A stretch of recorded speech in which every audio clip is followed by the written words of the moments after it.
Hey, Scott Toy Guru Nightlick here from Spectre Creative, and we are in the middle of a lot of toy happenings, and there's a lot of questions going on about big pre-sale items. The whole reason I started this channel, well, other than it was COVID and the lockdown and it was something to do, was from the fact that I actually have worked in the toy industry. Well, I still work in the toy industry, but I've worked for very large companies in the past, like Mattel and Jax, Jada.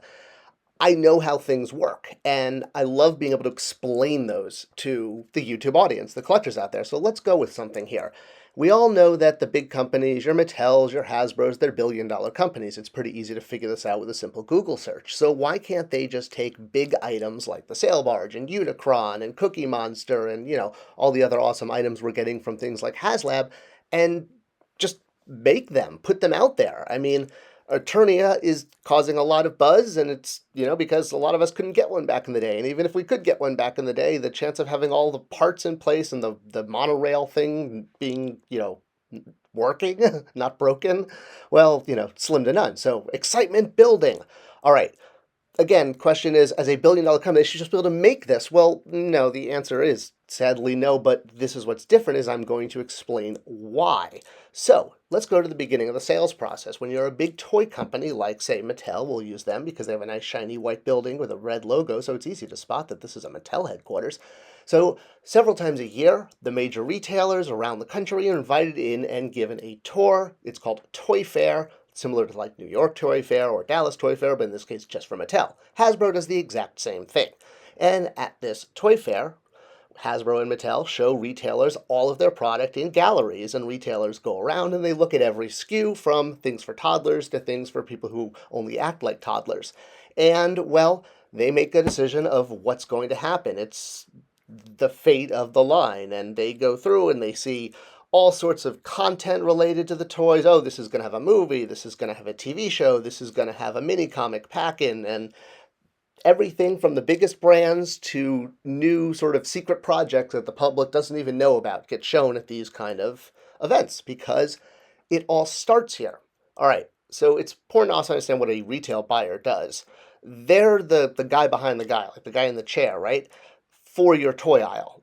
Their decision affects what you see. And some of them are amazing, some of them are good salesmen, good saleswomen. But sometimes you get people who are also collectors who are toy buyers. So Steve Ann from Walgreens is a perfect example of that. So the buyers would come in, they would look at the wares, and they'd make a decision. Now, of course, at the very large toy companies, this also involves a huge song and dance number when you are presenting a line that goes with a major movie. We used to call it putting on a dog and pony show. But it was necessary because you had to create a lot of hype around things that were going to be theatrical, tentpole events and have toy lines. The end result of all of this, of course, is we want to wind up here in the toy aisle. So that's what the retail buyers' powers really are. They are the person behind the aisle. What it looks like, how much space each brand gets. They work with all the companies, but they make the decision. Now, a good example of a line that doesn't get picked up by a retail buyer is Mattel's Voltron line back in 2011 for the kids show. It went really close because it looked like it was going to, I think, be a Toys R Us exclusive, and then even that fell through because the ratings weren't there for the show at the time, and the line was scrapped. But it made it so far along, people saw what they assumed were toy product in the display case. We're going to come back to that because that's a key point, because that represents the difference between a prototype resin model and a tooled toy. A tooled toy has a giant iron mold, and these iron molds will cost you, well, for a 6-inch action figure, between $50,000 and $100,000. That's verified facts, folks. No one ever seems to say, like, dispute that one. I mean, you could call the vendors yourselves and get quotes. All right, so when the toy is being made, it goes through a process, and they'll bring it right up to the process of what's called tool let, which is the right before you let them make the tool. You're not going to pull that trigger. You're going, spend that huge amount of cash, because as soon as they dig into that metal with the process to dig all that out, you're not going to do that until you have a PO in hand, a purchase order. And 99% of the time in the toy industry, that comes from, Walmart and Target and Entertainment Earth and Big Bad Toy Store and, mom and pop stores, everyone. And then as soon as you get that purchase order, boom, you're off. Then the toy's going into production, and hopefully as quickly as possible. And after The factories in China turn out the product, it ships to you and I. So that's 99% of toys, and completely dependent on a purchase order from enough retailers, and it could be one retailer, like Target and Walmart have exclusives because they can write really big POs that cover the MOQ. Most other small companies can't. That's why GameStop and sometimes Amazon share exclusives. All right, so what about when you're selling directly to the consumer? Do you have a bit of experience in that arena? If you consider failure experience. So if you're nodding off, this is the time to really pay attention, because here's what's important. The process doesn't change, but you can swap out components. In other words, swap out a major retailer as the buyer, or a conglomerate of major retailers, multiple retailers coming together, and swap in an adult collector audience, no matter who, as long as someone is sending in a purchase order. And this is what's key, because for a major company with huge amounts of overhead and publicly owned by stockholders and having to show a profit to them, well, you're going to need that purchase order in hand. Without it, nobody moves, no one goes, and you don't start production. So really, saying that companies should be putting things out without a purchase order, instead, we should be shifting and being like, oh my God, it is so awesome that there are enough of this guy and all of us, over and over and over again to equal this guy, Walmart.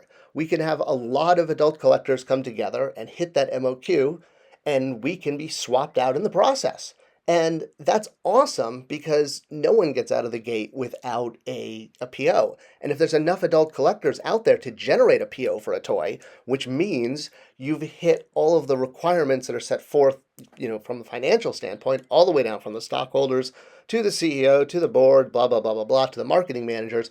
Every item has margin requirements. And if you can meet those margin requirements with a PO from adult collectors, that is a good thing. Because otherwise, you're dependent on just big retailers. And so, booing this, this process and saying, oh, just make the toys and put them out there, you can see why no one's going to do that. And instead, I would say let's pivot and realize that we can hit the margin requirements and the MOQ of a toy by coming together as collectors for these big items, whatever they are, whether it's a Cookie Monster or a whatever monster. So, tooling does not get cut until you hit that stage with that PO in hand. And whether that PO comes from a conglomerate of retailers, one retailer, or a whole bunch of adult collectors coming together, it's all hitting the same minimum margin requirement. They're not, making all this money off of these tiny little items, but they're doing it because there's enough of a consumer base to generate that PO. Otherwise, money can't get spent. And anything you see is, we're looking at prototypes that cost a couple thousand, not, $100,000 for that tool. So we can generate a PO, and that's an awesome thing. Expecting a company to just produce toys just to, put it out there and, hey, we hope there's enough people to come buy it. Then they get stuck with inventory. You have no idea the cost. So again, yeah, I'm using like orange jumpsuit, t-shirt, long t-shirt. I don't know, whatever he's wearing, it's orange. All right, I'm recycling everything. We have a horse in the race now. It's an awesome thing, but that's why companies can't just produce the items because they're billion-dollar companies. It doesn't work like that.